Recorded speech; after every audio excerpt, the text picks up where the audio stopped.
Tengan todos muy buenos días. Soy el doctor Walter Ventura, a nombre de la Sociedad Peruana de Ultrasonido, Obstetricia y Ginecología. Le damos la más cordial bienvenida a este segundo día de congreso. Son las 10:40 y vamos a seguir la programación que teníamos para el día de hoy.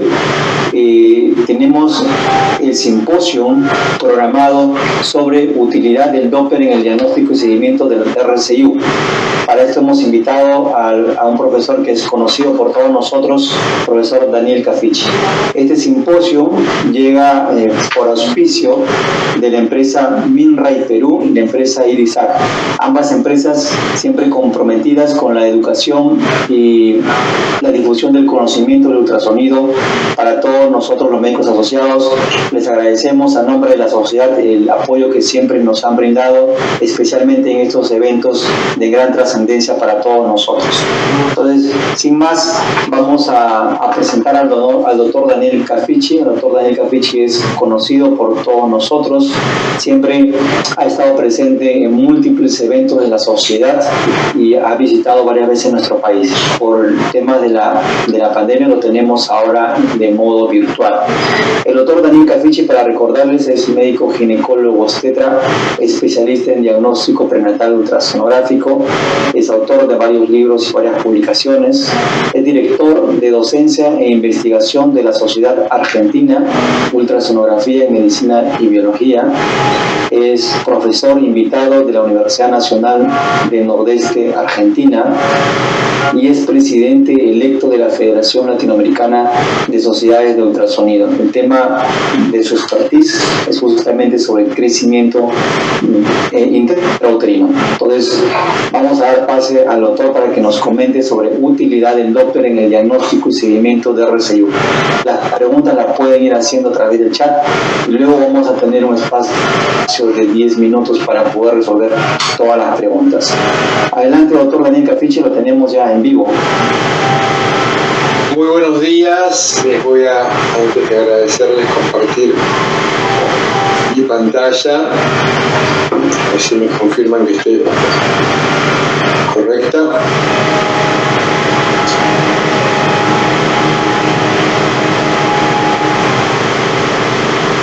Ya estamos viendo su pantalla, doctor. Perfecto. Ahora la voy a ampliar. Bueno, primero quería agradecerles, doctor Ventura, por su amable presentación, a la Sociedad Peruana de Ultrasonido en Obstetricia y Ginecología por esta invitación a su congreso número 12, y desde ya a Minray, con quien tengo el agrado de compartir en muchísimos sitios de Latinoamérica esta suerte de educación continua que hacen de manera permanente, por lo cual los felicito y les agradezco la invitación. Le voy a compartir la pantalla de forma completa. Me confirma, doctor Ventura, si es correcto. Se ve muy bien, doctor. Muy bien. Bueno, y sin más vamos a encarar el tema de hoy. Vamos a tratar de dejar 10 minutos para las preguntas, así que voy a extenderme hasta las 10:50 de su país, con la importancia del Doppler en el diagnóstico, seguimiento y toma de decisiones en fetos con restricción de crecimiento. Vamos a ir en etapas con esta presentación. Como ven ahí, la primera diapositiva tiene un número a la izquierda, el número 1, y el primer tema, que de manera sucinta les voy a presentar, es concepto, clasificación y definiciones. ¿Por qué esto? Porque suele haber una confusión en la literatura, en la práctica diaria, en la forma en que nos comunicamos, sobre dos términos, que son el bajo peso para edad gestacional y la restricción de crecimiento intraútero.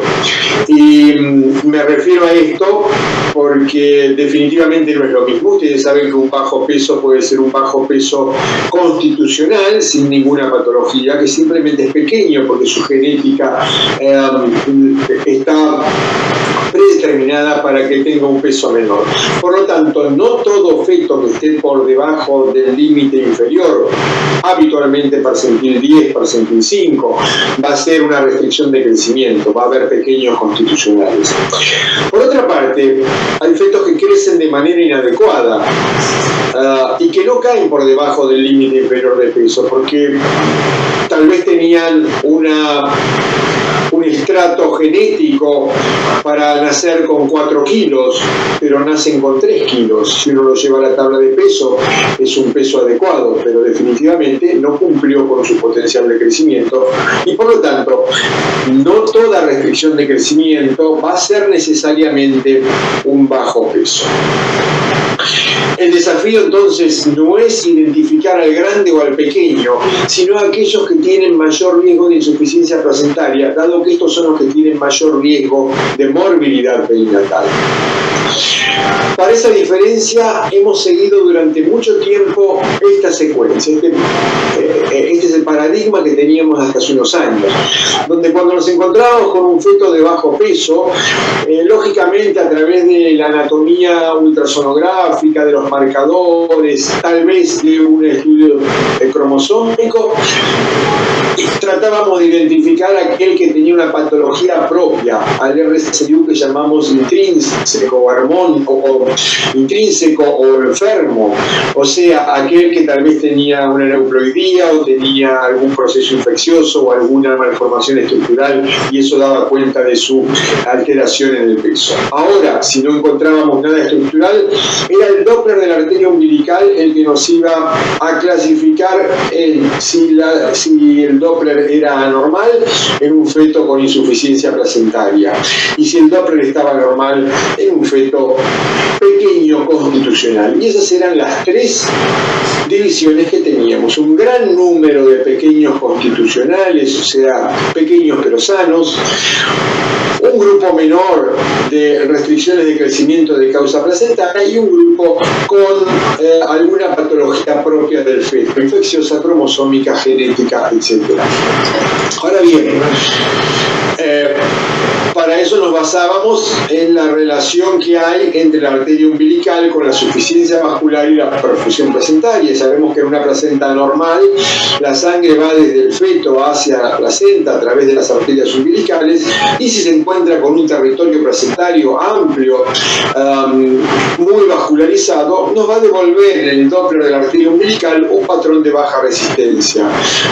Eso nos dice que si tenemos este patrón, la placenta debe estar sana y si la placenta está sana, debe estar mandándonos un buen caudal de sangre hacia el feto, con lo cual el feto seguramente tiene un correcto aporte de oxígeno y de nutrientes. Si esta placenta ahora está insuficiente por diferentes mecanismos de trombosis, isquemia y pérdida del territorio vascular placentario, definitivamente no va a generar, por un lado, un patrón de elevada resistencia porque se está oponiendo a la llegada de flujo.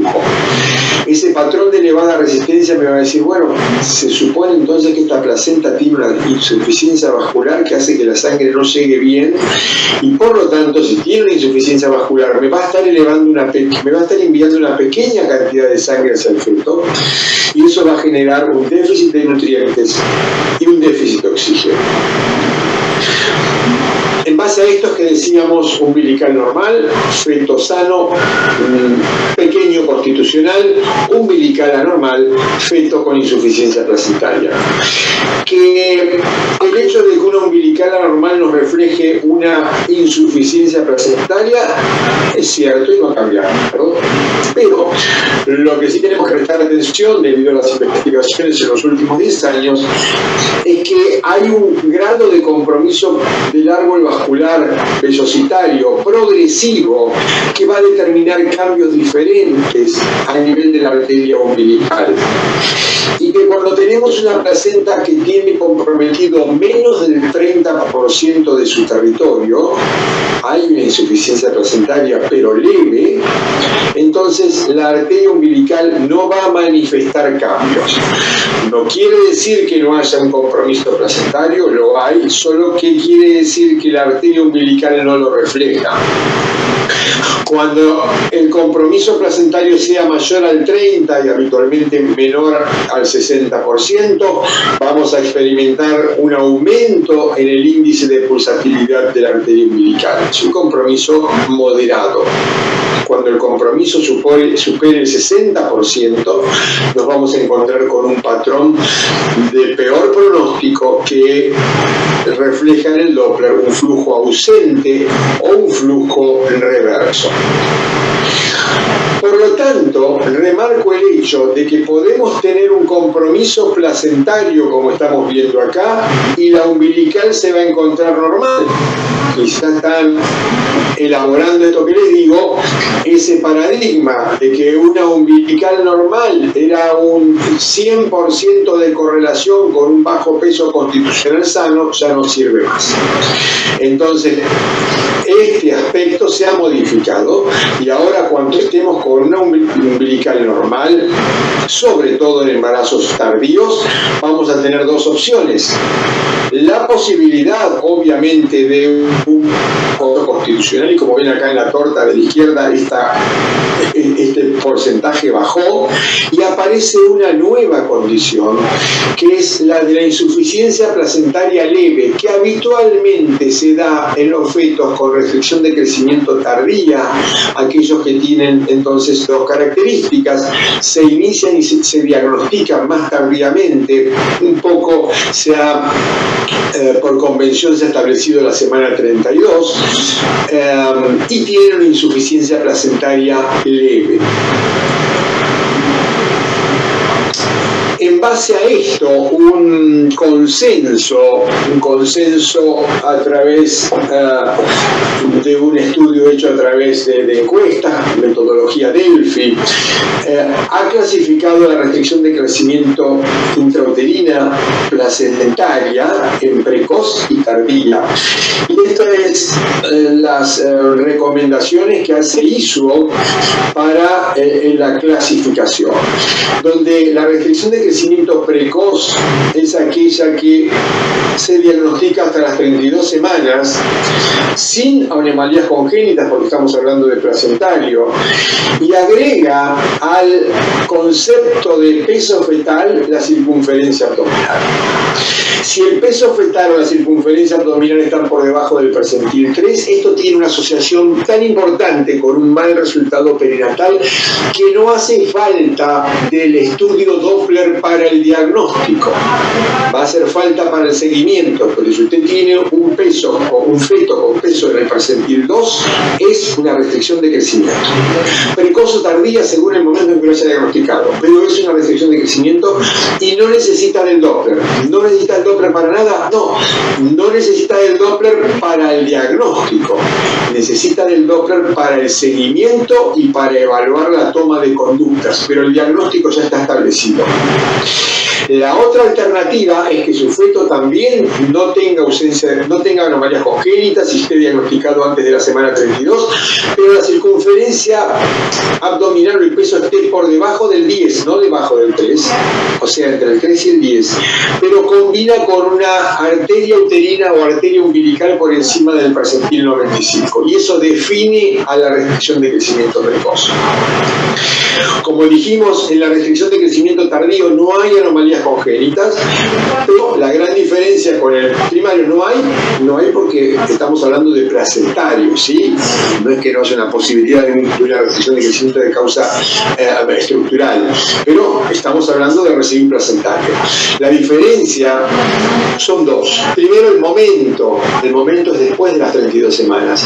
Y segundo, el hecho que acabamos de marcar de que la arteria umbilical puede no estar comprometida, y habitualmente en el tardío no lo está porque el compromiso placentario es leve.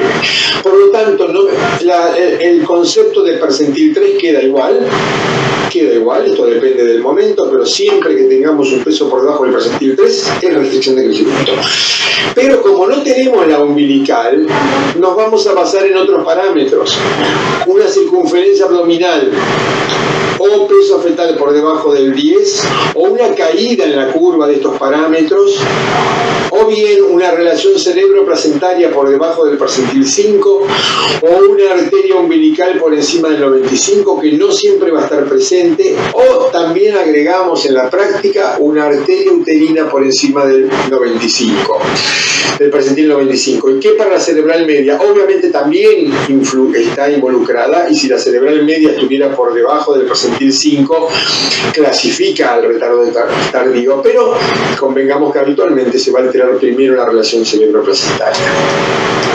El segundo punto que les quiero mencionar y que es muy importante en el entendimiento de la restricción de crecimiento temprana y tardía y en por qué la umbilical se puede mantener normal en la restricción tardía y el feto estar afectado, es el concepto de perfusión y de difusión, que no son sinónimos, como bien saben. Perfusión se refiere al flujo, a la cantidad de flujo, y por eso he puesto una manguera que está acá perfundiendo muy bien, está saliendo muchísimo flujo por esta manguera. ¿Y por qué sale mucho flujo? Porque supongamos que esta manguera es la vena umbilical que viene de esta placenta, que está totalmente funcional. Entonces, como está funcional, genera mucho pasaje de sangre que está perfundiendo bien al feto. Al feto le llega una buena cantidad de sangre. Ahora, si esta placenta se torna insuficiente y perdemos, por ejemplo, un 40%, 50% del territorio placentario, obviamente le va a llegar cada vez menos flujo al feto. Entonces, la cantidad de sangre que le está llegando es mucho menos, y obviamente si hay menos sangre, hay menos nutrientes, hay menos oxígeno. Otro tema es el de la difusión. La difusión es el pasaje de oxígeno en un sentido y la extracción de CO2 en el otro. Si la vellosidad difunde correctamente, esto se cumple de manera perfecta y es un poco independiente de la cantidad de sangre que llegue, porque puede estar llegando sangre, pero no hay una buena difusión.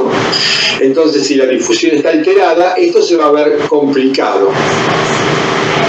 Entonces tenemos que entender que hay dos procesos que involucran la llegada de nutrientes y sobre todo en este segundo caso de oxígeno al feto, que son la perfusión y la difusión. Y en la fisiopatología de la restricción de crecimiento placentaria ambas están involucradas. Y sabemos que la perfusión, con los gráficos que les mostré antes, va a estar reflejada a través de la arteria umbilical y de la arteria eventualmente uterina, mientras que la cerebral media va a reflejar la difusión vellositaria y su efecto en el aporte de oxígeno. Visto de manera más detallada, una perfusión placentaria normal, una escasa cantidad de aporte de sangre, va a ser, lo vamos a visualizar a través de la arteria uterina o lo vamos a visualizar a través de la arteria umbilical. Una difusión, y esto es lo que ocurre en trastornos vinculados con la preeclampsia y con la restricción de crecimiento precoz o temprana. Mientras que una difusión placentaria normal se va a objetivar en el estudio Doppler a través de la relación cerebro-placentaria y luego a través de la arteria cerebral media. Y esto es típico de la restricción de crecimiento tardío. Y esto, bueno, explica un poco más todo lo que hemos venido hablando hasta acá. ¿Qué hay de la evolución de la restricción de crecimiento temprana? Bueno, de alguna manera les mencioné recién que en una placenta normal llega una buena cantidad de sangre al hígado a través de la vena umbilical. El ductus venoso va a ser el encargado de derivar un 30% hacia la circulación preferencial para darle nutrientes al cerebro, al miocardio, a los órganos supradiafragmáticos.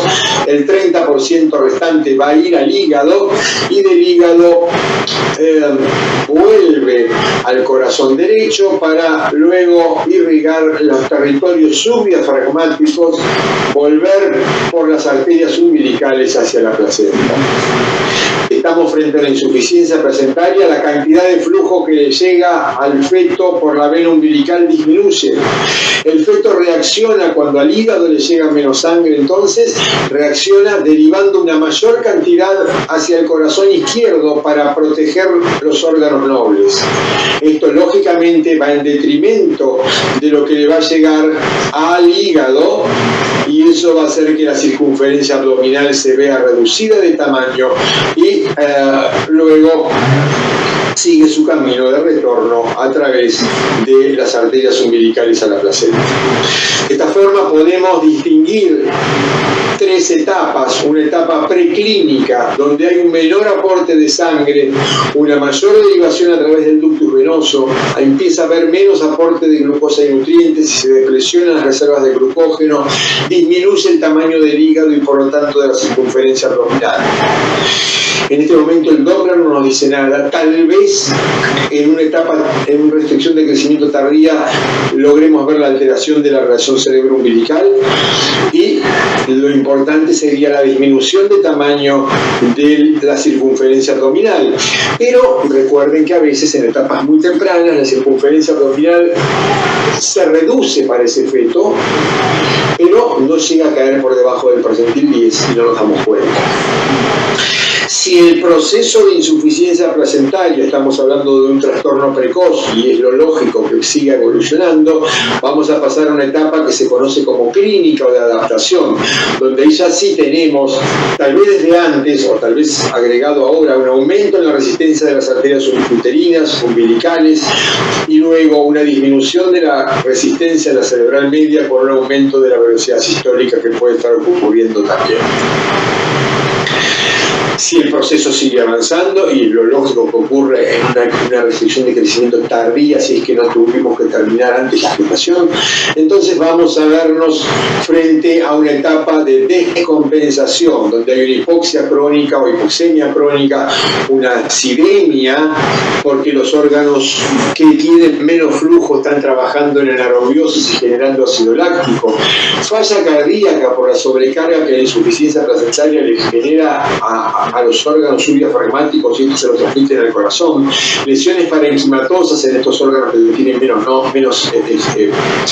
aporte de oxígeno, y muerte fetal inminente. Los marcadores en esta etapa son la arteria umbilical con compromiso severo, sobre todo el flujo reverso, la vena umbilical con su patrón pulsátil, y sobre todo el marcador de oro es el ductus venoso con flujo reverso durante la contracción auricular. Resumiendo, en la restricción del crecimiento temprana, donde predomina la alteración en la perfusión, hay una pérdida de territorio placentario progresivo. Comienza con un aumento de la resistencia de la arteria umbilical que va a ser proporcional a cuánta placenta se vaya afectando. Luego, al llegar menos sangre y menos oxígeno, va a llevar a la redistribución cerebral.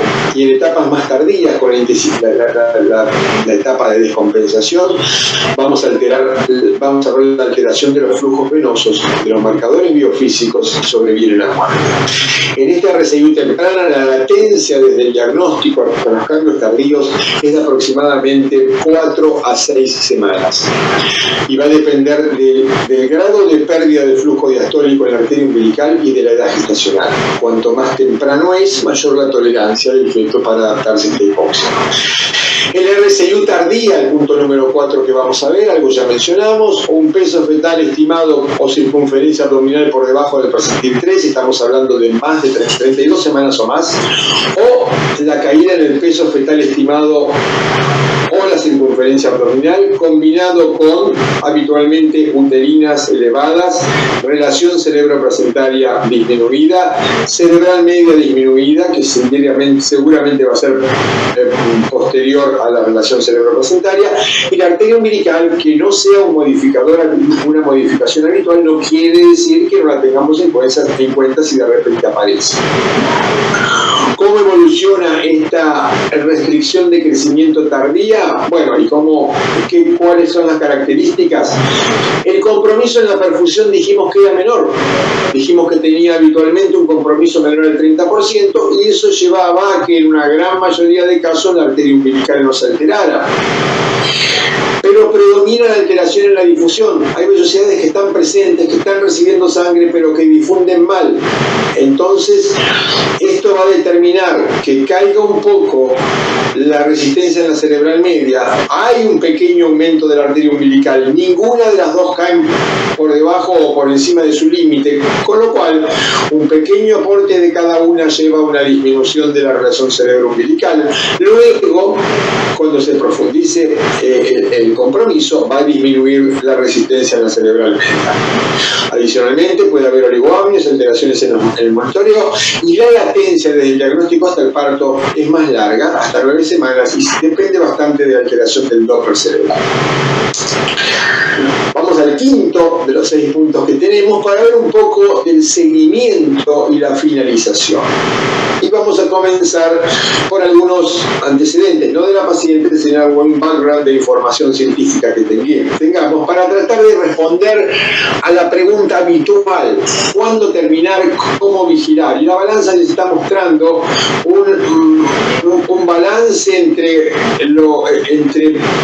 la maduración fetal, entre la extracción temprana y la necesidad de una terapia intensiva, o la permanencia y la posibilidad de la muerte fetal. Entonces, primer antecedente que les quiero mostrar, este estudio del 2001 que tiene toda la vigencia, que nos muestra que la arteria umbilical y la arteria cerebral media y el líquido amniótico son marcadores crónicos que no nos sirven muchísimo para la toma de conducta, nos sirven mucho más, sobre todo en el retardo temprano, el ductus venoso y el perfil cardiotocograma, sobre todo computarizado para tomar conducta, porque son marcadores agudos. Este otro trabajo nos muestra más o menos lo mismo, en gráfica, donde ven que el Doppler del ductus venoso precede al perfil biofísico. Este es un dato importante para que nos manejemos con evidencia. Voy a volver un poco sobre esto, pero fíjense acá lo que se les estoy dando en ese trabajo del grupo de Bayat del 2011, cómo cada parámetro Doppler nos indica el tiempo de progresión hacia una etapa más de mayor gravedad, y en base a eso vamos a hacer la vigilancia. Yo sé que si lo único que tengo es una arteria umbilical con índice de pulsatilidad elevado, es probable que no ocurra absolutamente nada hasta 12 días después. Por lo tanto, lo puedo ver cada 2 semanas o cada 10 días si quieren, y voy a estar un poco en tiempo para detectar cambios. Ahora, si ya tengo flujo ausente, el tiempo estimado de progresión es mayor, 5 días, y lo voy a tener que seguir 2 veces por semana. Si el flujo es reverso, en 2 días puede haber una progresión, lo tengo que seguir 3 veces por semana. Si el ductus venoso tiene un índice de pulsatilidad elevado, es de esperar una progresión en una media de 1 día y medio, por lo tanto lo voy a tener que seguir 3 veces por semana, o tal vez cada 2 días, o a veces diariamente. Marcadores de severidad importante: ductus venoso, cardiotocograma computarizado, nos hablan de un pH menor a 7.20 y ausencias de movimientos o de tono de un pH de 7.10, por lo cual son circunstancias donde, si la viabilidad lo permite, es esperable terminar el embarazo. ¿Qué herramientas tenemos para esta misma pregunta? ¿Cuándo terminar? ¿Cómo vigilar? Bueno, un poco más detalladamente les muestro qué ocurre con la evolución de la arteria umbilical. Si tenemos un flujo reverso, tenemos que conocer esto para que después les voy a mostrar una serie de protocolos. No vamos a poder hablar de cada uno detalladamente, no habrá el tiempo, pero a veces como que no me satisface la pregunta: ¿y cuándo lo termino? ¿Y cuánto espero? ¿Y en qué semana? Lo ideal es que uno puede ver protocolos y tomar algún protocolo, pero es conocer la evidencia para ver en nuestro lugar de trabajo, con nuestra realidad, con nuestra terapia, con nuestras herramientas, qué es lo que voy a adoptar como norma y conducta, que a veces puede ser tomar la conducta de otro. Pero lo que necesitamos conocer son las evidencias. Y esta etapa les voy a mostrar algún número de evidencias. Por ejemplo, tenemos que saber que un flujo reverso en la arteria umbilical nos da un riesgo de muerte del 20%. Es probable que si no lo seguimos adecuadamente, 1 de cada 5 fetos se nos vaya a morir. Que el mayor deterioro se va a dar en 2 días, pero con un intervalo de confianza de entre 1 y hasta 9. que habitualmente estos embarazos se terminan entre la semana 30 y 32 y que se los sigue por lo menos 3 veces por semana. Ahora, si lo que tengo es flujo ausente y no reverso, el riesgo de muerte es menor, el mayor deterioro ocurre más tardíamente, la terminación habitualmente se prolonga hasta las 32-34 semanas y el seguimiento es 2 veces por semana. Si tenemos flujo presente por un índice de pulsatilidad aumentado, el seguimiento puede ser más espaciado y la terminación habitualmente se da acercándonos al término. Finalmente, acá tienen el seguimiento, cada 2 semanas en el temprano, 2 veces por semana en el tardío, y si tuviéramos un RCIU tardío con umbilical normal, vamos a evaluar las arterias uterinas, la relación cerebro-placentaria y la cerebral media, y si esto está anormal, el seguimiento va a ser 2 a 3 veces por semana. ¿Qué nos dice la arteria umbilical? Sobre todo sirve para el RCIU tardío. Predice mortalidad en 5 días, se va a dar en un 9%, mayor tasa de cesárea por sufrimiento fetal interparto, se relaciona con Apgar bajo y retraso en el desarrollo. La relación cerebro-placentaria, lo que antes les comenté sin imágenes, que bueno, se da que antes de que la cerebral media llegue, la umbilical llegue a un flujo escaso, a una normalidad por debajo, por encima del percentil 95, o antes de que la cerebral media llegue al percentil 5, se altera la relación más tempranamente y nos da una idea de un compromiso más leve. ¿Qué nos indica el ductus venoso? Es un indicador de sobrecarga cardíaca. No se va a afectar en el RCI tardío porque el RCI tardío, aparte hay que tener en cuenta que el compromiso del tardío es la hipoxia, el compromiso del temprano es la insuficiencia cardíaca. Finalmente, algunas otras herramientas que no hacen la ultrasonografía, pero que podemos utilizar, son el cardiotocograma o test sin estrés. No me voy a explayar mucho sobre esto, pero recordar un punto importante. Les dice cómo está el estado ácido-base en el momento. Con lo cual, un monitoreo reactivo me dice que es feto. En ese momento no está en estado de hipoxemia, pero no es predictivo. No sé lo que va a pasar mañana o pasado mañana. Por otra parte, un no reactivo tiene bajo valor predictivo positivo. Solamente el 50% van a estar en hipoxemia porque puede deberse a alteraciones madurativas del feto ese resultado. Como ven, los cambios de lo que evalúa el cardiotocograma van aumentando según aumenta la edad gestacional. Otro parámetro que podemos usar en nuestro medio es el perfil biofísico, que todos ustedes saben que tienen 2 componentes. Nuevamente lo mismo, me va a dar el estado ácido-base del feto en el momento, no me dice cómo está mañana, porque no tiene una predicción como lo puede tener. Les mostré recién cuánto tardaba ante una umbilical alterada en observarse un peor pronóstico. De estas 5 variables pueden usar la forma modificada, la frecuencia cardíaca, o sea, las aceleraciones y el bolsillo vertical del líquido amniótico, y si esto estuviera alterado siguen con los demás. Si esto está normal pueden quedarse con lo normal. Acá está la relación entre mortalidad perinatal y el puntaje de Apgar, del perfil biofísico. Y finalmente un uso típico del perfil biofísico, y confieso que en mi medio, en mi país no lo utilizamos mucho, prácticamente nada, pero pueden utilizarlo, por ejemplo, para verificar la situación de un cardiotocograma no reactivo. Ante un cardiotocograma no reactivo, donde la duda está, ¿será inmaduro el sistema neurovegetativo o será un feto con trastornos en su pH? Bueno, entonces ante ese monitoreo no reactivo pasamos a un perfil biofísico, y si el perfil biofísico está adecuado nos quedamos tranquilos. Finalmente, una herramienta que no tenemos en Latinoamérica, el cardiotocograma computarizado, así que simplemente se los menciono. Nuevamente, a pesar de que es mucho más predictivo y que en Europa se utiliza combinado con el ductus venoso para monitorizar embarazos con restricción de crecimiento temprana, asesora nuevamente bienestar en el momento y no predice evolución. Vamos Vamos finalmente a otro tipo de evidencias para ver cuándo hacemos la finalización y luego en los últimos minutos repasamos muy brevemente algunas normas, básicamente para que sepan que existen y las puedan ir a buscar. ¿Qué evidencias tenemos para terminar un embarazo? ¿Por qué lo termino hoy y no mañana? ¿Por qué espero una semana? Bueno, la edad gestacional es un factor muy importante. Tenemos que tener en cuenta que el problema de un feto con restricción de crecimiento intraútero no es solo la alteración en el aporte de nutrientes, obviamente que lo es, no es solo su compromiso de hipoxia que se prolonga en el tiempo, sino que lo es la prematurez. Y una terminación muy temprana tiene un alto grado de mortalidad perinatal. No necesariamente el que se le muere la obstetra es una muerte, también el que se le muere al neonatólogo es una muerte inherente a la patología que estamos manejando y de cómo la manejamos. Y tiene un alto grado de complicaciones mayores.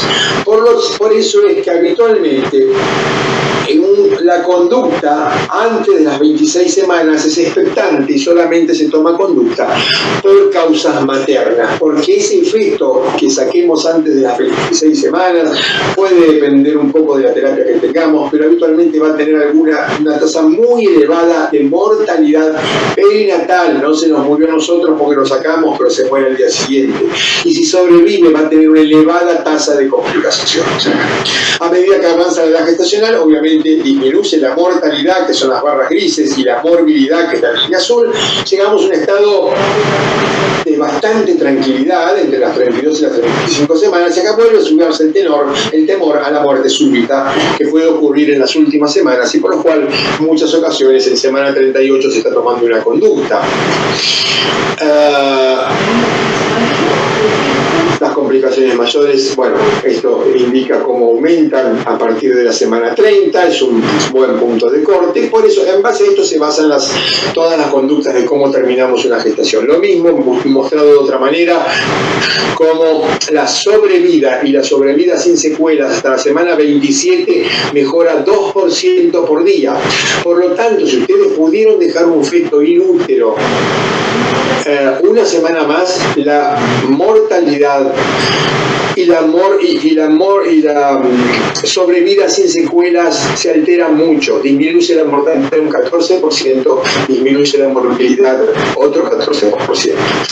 Hay tres evidencias que les voy a comentar antes de pasar a las normas, que son tres estudios: el GRID, el TRAFL y el DIGITAL, que todo obstetra debiera conocer. El GRID, rápidamente, ¿qué nos propuso el GRID? Bueno, obstetras que no sabían si terminar la gestación o no terminar la gestación en base a lo que estaban encontrando, entonces se los randomizó. A un grupo se les dijo: ustedes maduran y terminan el embarazo. Al otro grupo se les dijo: ustedes esperen hasta que teman mucho y lo tienen que sacar. ¿Qué pasó? El intervalo medio entre un grupo y otro fue de 4 días. Es la media que se animó a esperar el grupo que le dijeron espere. Pero esos 4 días alcanzaron para que tuviéramos algunas diferencias. La muerte, obviamente, en aquellos que lo terminaron de inmediato, ¿sí? Y aquellos que esperaron la muerte antes del alta fue lo mismo, no cambió para los fetos o recién nacidos la mortalidad combinada fue la misma, no mejoramos tomando una conducta u otra, pero obviamente si ustedes se apuraron a sacarlo tuvieron menos mortalidad in útero, ¿sí? Y si esperaron tuvieron más mortalidad in útero. Ahora, fíjense en cuanto a la morbilidad, hubo una mayor tendencia a las complicaciones en el grupo que se apuró a terminar el embarazo. Visto a distancia esto, se encontró que en el grupo que terminó rápidamente la gestación, el grado de parálisis cerebral el porcentaje fue del 10% versus ningún caso en aquellos que esperaron. Y muchas veces van a escuchar el beneficio de esperar según lo propuesto por el estudio GRID. El estudio TRAFL randomizó en 3 grupos: cardiotocograma, ductus venoso con aumento de la pulsatividad o esperar hasta el ductus venoso reverso. Y Fíjense que la mejor sobrevida sin secuelas se dio en el grupo que esperó hasta la alteración del ductus. Obviamente, la mortalidad in útero aumentó. Finalmente, el digital, que nos muestra que en fetos con sospecha de RCIU a las 38 semanas, si comparamos inducción versus expectante, no hay diferencia significativa entre la mortalidad, el APGAR, el ingreso a terapia intensiva y la tasa de Por lo tanto, llegado a las 38 semanas, la recomendación a partir de esta evidencia es que se puede inducir el parto por esa curva en ascenso que podía hablar de mortalidad que les mostré previamente. A las 37 semanas no cambia mayormente, pero hay un poquito más de ingreso outing a la unidad de terapia intensiva, por lo tanto, por eso se tiende a esperar hasta las 38 semanas. Finalmente, les quiero mostrar, porque no hay tiempo, pero bueno, lo pueden consultar en la literatura y tienen las citas, mostrarles que hay muchos protocolos. Este es de la Sociedad del Colegio Real de Obstetras y Ginecólogos de Gran Bretaña. Este es de la Sociedad Alemana de Ginecología y Obstetricia. Estas son las guías de ISO que están libremente publicadas en la revista blanca o en la página de ISO, que las pueden ir a buscar. Estas son las guías de Bayat en Estados Unidos. Estas son las de la Fundación de Medicina Fetal de Londres, que combina un poco de los distintos protocolos. Estas son las del Clinic de Barcelona. Y perdón, me he ido para atrás, con lo cual hablar de cada una de estas sería muy tedioso y largo, pero les resumo acá las coincidencias.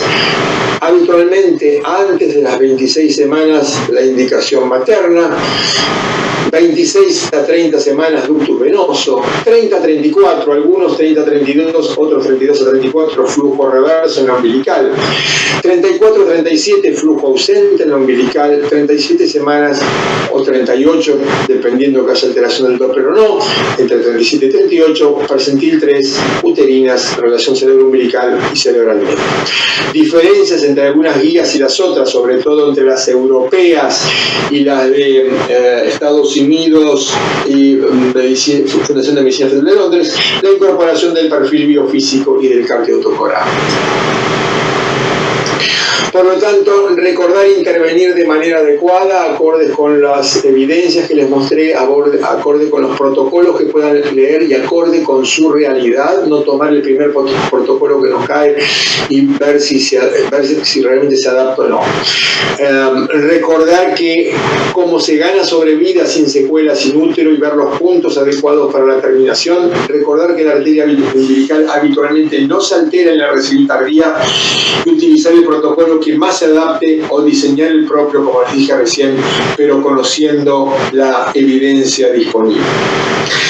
Antes de agradecerles, les quiero anunciar un evento que nos compromete a toda Latinoamérica, que es el 20º Congreso de la Federación Latinoamericana de Sociedades de Ultrasonido, la FLAUS, que se va a desarrollar durante los días 9 y 10 de julio del 2021. Y que realmente este es un número parcial de invitados. Hemos convocado un número muy importante de invitados de toda Latinoamérica y importantísimos referentes de Estados Unidos y de Europa, que van a estar presentes. Vamos a tener traducción simultánea para el evento, van a tener la posibilidad de revivir el evento luego de que haya sido proyectado en vivo. Así que los espero a todos. Ya van a tener información a través de la página de la FLAUS o de sus sociedades respectivas. Espero que nos encontremos en este evento el 9 y 10 de julio del 2021. Nuevamente, muchísimas gracias a la Sociedad Peruana de Ultrasonido, Obstetricia y Ginecología y a Mimbra por este sitio.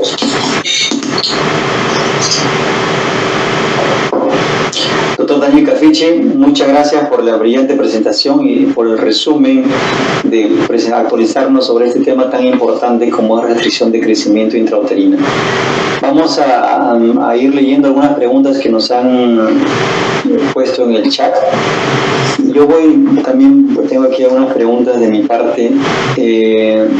Doctor Daniel Cafichi, cuando realizamos el Doppler de la arteria cerebral media en fetos normales, en fetos sobre todo a término, muchas veces vemos que este Doppler nos sale alterado, nos sale por debajo del percentil 5 o incluso menos.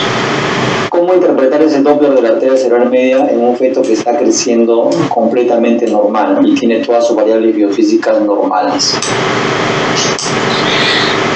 Bueno, es lo que a veces llamamos buena pregunta porque es sencillo de responder si tenemos en cuenta algo. Ese feto nunca debió haber tenido un Doppler, por lo cual es fácil de adivinar mi respuesta. No tomen en cuenta ese dato, porque ese feto que está creciendo normal, que tiene un buen perfil de crecimiento, que tiene un buen peso, una correcta cantidad de líquido amniótico, que no tiene ninguna alteración, no tiene por qué tener alterado, no merece un Doppler, porque nos lleva a estas confusiones que el doctor Walter propone, es muy cierto. Y el problema es que esto seguramente es un falso positivo. ¿Por qué? Porque la cerebral media tiene mucha variabilidad y es importante cuando estamos en un feto comprometido, sí, tomarnos el tiempo de repetirla una y otra vez y ver cómo se correlaciona con la clínica, o muy frecuentemente porque la madre está en una camilla recostada, nosotros estamos presionando un poco la calota o el abdomen de la madre para lograr hacer el Doppler, entonces la madre empieza a tener un menor flujo por su arteria aorta, una menor perfusión placental y después es una suerte de hipoxia aguda con una redistribución cerebral. Es el famoso efecto Poseiro que describieron los uruguayos. Eso puede ocurrir, lo evitamos, los falsos positivos del Doppler los evitamos no haciendo Doppler cuando no está indicado. No hubo oportunidad que lo dijeron en la charla, no tenemos que hacer Doppler para rastreo de restricción de crecimiento intraútero, ¿sí? Sino que tenemos que hacer, es más, acabo de comentar que el feto puede tener una insuficiencia placentaria leve y tener un umbilical normal, tampoco lo van a identificar. No sé si quedó claro, doctor. Correcto. Ese es el mensaje importante que quería que transmita a todos los que nos están escuchando en estos momentos. O sea, cada cosa que vamos haciendo con ecografía tiene una indicación. Si empezamos a revisar todas las cosas o todas las herramientas que nos permite el ultrasonido, pues vamos a generar falsos positivos y luego no vamos a saber qué hacer con esa información o no vamos a confundir incluso nosotros, y vamos a confundir a la paciente y vamos a tomar decisiones incorrectas. Entonces, tomando las palabras del doctor Daniel Cafichi, a realizar el Doppler de la arteria cerebral media solamente aquellos fetos que tienen indicación de Doppler, no revisar los fetos que están creciendo completamente normales. Muy bien, doctor. Luego tenemos aquí una pregunta. El doctor Carlos Omar Yaxahuanga pregunta: buen día, el doctor menciona respecto al valor predictivo del cardiotocograma, no predice qué va a pasar mañana, pero un NST reactivo, ¿cuántas horas de seguridad nos puede brindar en forma general, ¿no? Es decir, le hacemos un NST y nos sale que es un NST reactivo, o sea, ¿cuánto tiempo de seguridad tenemos? Bueno, doctor, yo le agradezco al que hace la pregunta que me esté sobrevalorando tanto, como que tengo una bola de cristal. La verdad que no hay una respuesta exacta a eso. Habitualmente se repite en 12 horas o 24 horas, dependiendo de la gravedad del caso y de la necesidad. Sabemos que no podemos tomarnos una semana, por eso lo monitoreo, porque no me va a predecir en una semana. Pero tampoco sé en cuántas horas vence, porque hay cuando un test vence, por así llamarle, no es que sepamos que vence. Cuando yo les dije, bueno, la arteria umbilical alterada me garantiza 10 días más, pero el intervalo de confianza va entre 2 15 por año. O sea que en algunos van a ser 2 y en otros van a ser 15. Cuando decimos que el monitoreo no me predice el futuro es porque, bueno, está en una media de 24 horas. Si en su feto va a pasar en 2 horas, bueno, no podemos tener a la madre conectada permanentemente. Entonces, habitualmente, según la gravedad y según el estado y según los otros parámetros, porque no va a ser la única toma de conducta, lo podrán como mucho repetir en el día, si se hizo a la mañana y lo quieren hacer a la tarde, o a lo sumo al día siguiente. Reitero que no es una herramienta que utilicemos muchísimo, tiene mucho falso positivo, así que hay que manejar el monitoreo con muchísimo cuidado también, porque todos sabemos que cuando empezó el monitoreo a tomar popularidad, bueno, ganamos un gran aumento del número de partos operatorios con las consecuencias que usted llegará a tener. Sí, de acuerdo, ¿no? Entonces el monitoreo lo que tenemos con ecografía, pero igual hay que conocer los valores predictivos positivos y valores predictivos negativos que nos estaba mencionando el doctor, ¿no? Y hay que hacer la interpretación adecuada porque de todo, si interpretamos incorrectamente, vamos a tener seguramente una decisión también incorrecta. Luego otra vez cuando realizamos el ultrasonido encontramos, vamos a poner ejemplos claros, un embarazo de 33 semanas cuyo peso está por debajo del percentil 1, el líquido amniótico está en valor límite inferior, la flujometría Doppler es normal. Entonces ahí estamos frente a un caso de residuo severo por el peso estimado en el percentil 1. Es un bebé que luce normal, no tiene ningún tipo de malformación. ¿Qué recomendación nos daría ahí? ¿Valdría la pena esperar, monitorear con la flujometría Doppler, con la radiografía? O dado que ya estamos frente a un peso bastante severo, terminar ese embarazo? Bueno, ¿cuántas semanas me dijo, doctor? 33, puso el ejemplo 33. 33 semanas.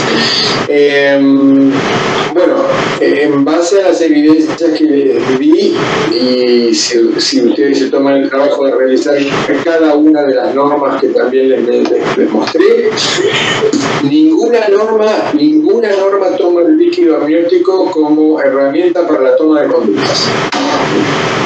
Eso puede hacerlo evidente uno, mi experiencia, tengo más miedo, menos miedo, pero como siguiendo la norma, no hay ninguna norma de la que después recién que tome muy en cuenta la eliminación del líquido amniótico. Y en cuanto a la caída por debajo del percentil 3, bueno, pero también puede ser un feto que tenía una programación para nacer en el percentil 30.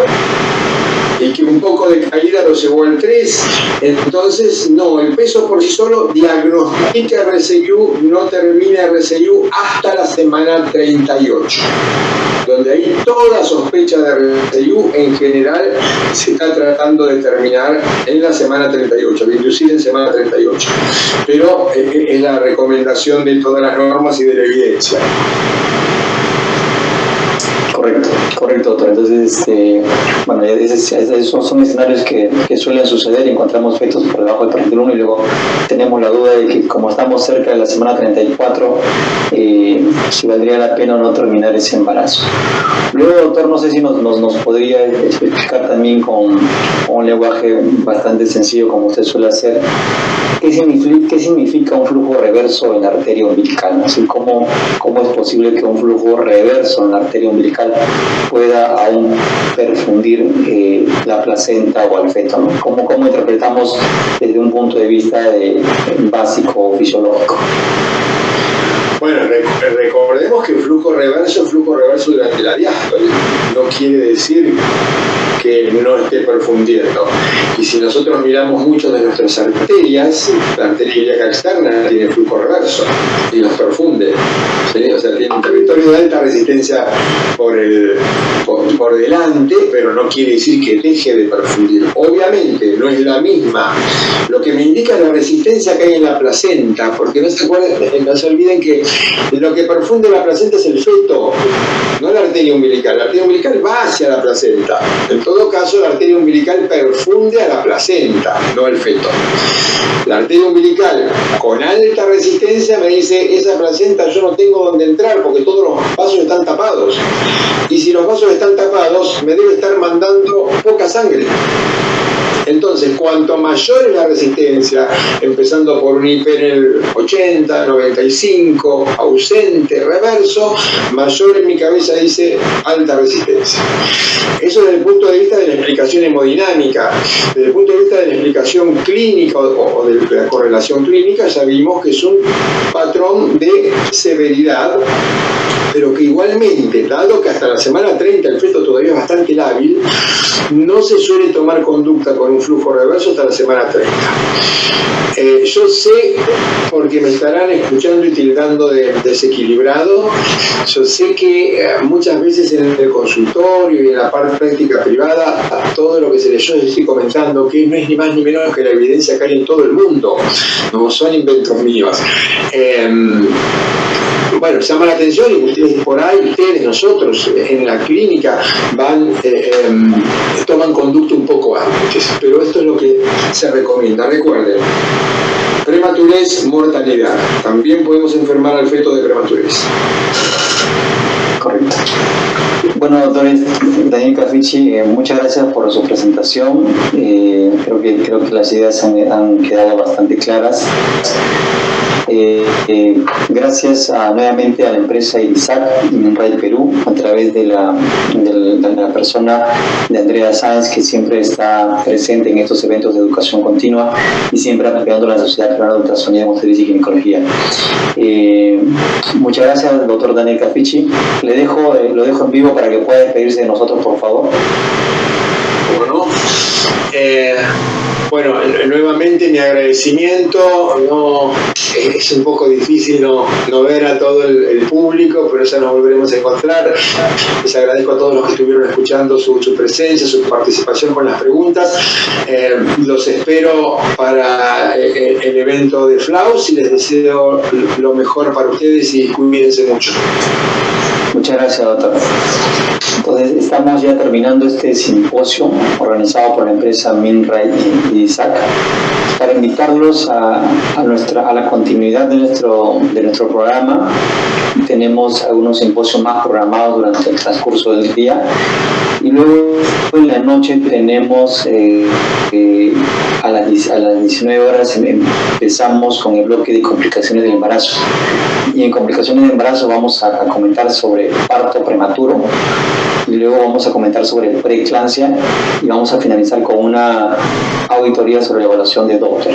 Entonces, no se olviden que nos volvemos a conectar a las 19 horas y las charlas están quedando grabadas. Ustedes pueden ingresar en cualquier momento durante los próximos 2 meses con el mismo link de acceso que se les ha entregado. Entonces, muchas gracias por su presencia y nos vemos en la noche. Gracias.